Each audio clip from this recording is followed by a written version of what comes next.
Comment passer de ça à ça en moins de 3 secondes. Salut et bienvenue à tous. Dans cette nouvelle vidéo, je vais vous montrer comment traduire les textes sur vos images en moins de 3 secondes sans utiliser un logiciel comme Photoshop ou Canva.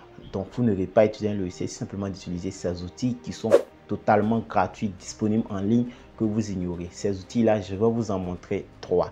Il y aura 2 sur ordinateur et 1 sur téléphone. Donc, la seule chose à faire, c'est de suivre cette vidéo jusqu'à la fin pour tout les maîtriser. Également, je vous recommande à vous abonner si vous aimez ce type de contenu, car ici, nous partageons des outils et des techniques qui vous permettent de faciliter la vie. Le premier outil que je vais vous recommander vraiment de maîtriser, c'est Google Traduction. Pour ceux qui ne le savent pas, oui, Google Traduction traduit les textes sur des images.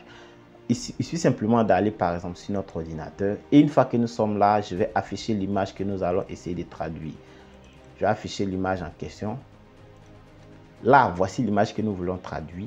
Une fois que nous sommes sur notre ordinateur, maintenant, je vais aller sur notre navigateur, puis je vais mettre Google Traduction.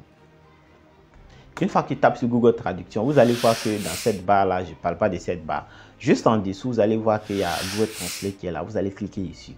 Et une fois que vous êtes dessus, vous allez voir au-dessus ici, vous allez voir images, documents, site web. Voilà, donc ça veut dire que vous avez la possibilité de traduire des images, des documents, des sites web. Ce que nous allons faire simplement, c'est que nous allons prendre notre image ici. Nous allons cliquer d'abord sur image et ils vont nous demander de glisser et déposer notre image ou bien d'aller sélectionner notre image dans le document.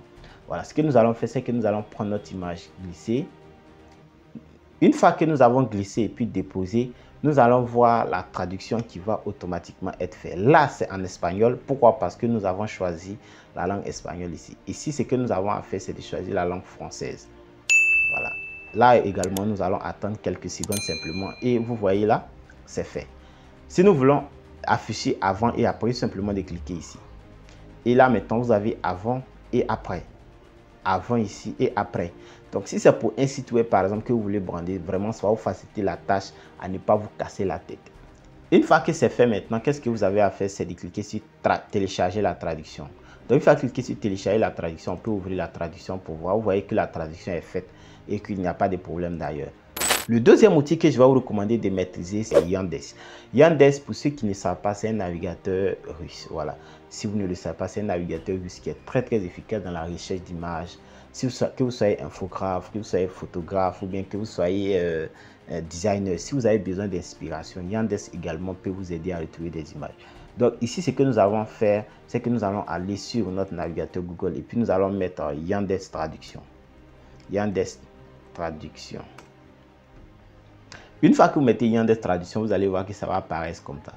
Une fois que vous êtes ici maintenant, vous allez voir également que Yandex va se présenter à peu près comme les autres navigateurs. Ici, nous avons test, nous avons exemple, nous avons site web, nous avons document et puis nous avons image. Ce que nous allons faire, c'est que nous allons cliquer sur image. Une fois que vous cliquez sur image également, c'est la même version. Vous pouvez copier, déposer le lien, vous pouvez glisser, déposer. Ce que nous allons faire, c'est que nous allons venir ici et puis nous allons glisser et puis déposer. Une fois que vous cliquez puis vous déposez, vous allez voir que la traduction va être faite de façon simple et rapide. Voilà. Si vous voyez que la traduction n'est pas bien faite, ce que je vous recommande à faire, c'est de cliquer sur ouvrir comme test. Une fois cliqué sur ouvrir comme test, ici vous avez la possibilité de modifier des parties, d'où pendant toutes vos amortisseurs brûle le gaz temps. Ou ici vous pouvez modifier votre texte comme vous le voulez. C'est pas quelque chose qui est compliqué. Vous pouvez prendre votre temps vraiment pour appréhender ces outils-là parce qu'en les maîtrisant, ça va vous faciliter plus la tâche au lieu de passer toute votre journée à manipuler une simple photo sur Photoshop ou bien sur Canva. Avec la maîtrise des outils comme DeepL, comme Google Traduction ou comme Yandex Traduction, vous pouvez travailler de façon rapide. Et le troisième outil que je vais essayer de vous présenter, c'est que cette fois-ci, nous allons utiliser notre téléphone. L'outil s'appelle DeepL Traduction. Si vous avez bien écouté la vidéo d'ailleurs, j'ai déjà donné le nom. Donc, une fois que vous allez sur Play Store, vous tapez simplement DeepL Traduction. Une fois que vous allez taper DeepL Traduction, vous allez voir traduire et rédiger. Une fois que votre application DeepL Traduction est installée, la première chose à faire, c'est d'ouvrir l'application en question. Une fois que l'application est ouverte comme ça, vous allez simplement entrer. Et vous allez voir, là, il y a caméra qui est juste au milieu. Ce que vous avez à faire, c'est de cliquer sur la caméra. Et ils vont vous demander si l'application peut accéder à vos dossiers. Vous allez cliquer sur lorsque vous utilisez cette application. Et là, ce que je vais faire, c'est que je vais cliquer sur mes dossiers.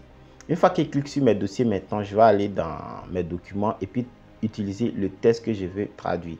Donc, vous voyez comme ça, là, j'ai ma traduction qui est là.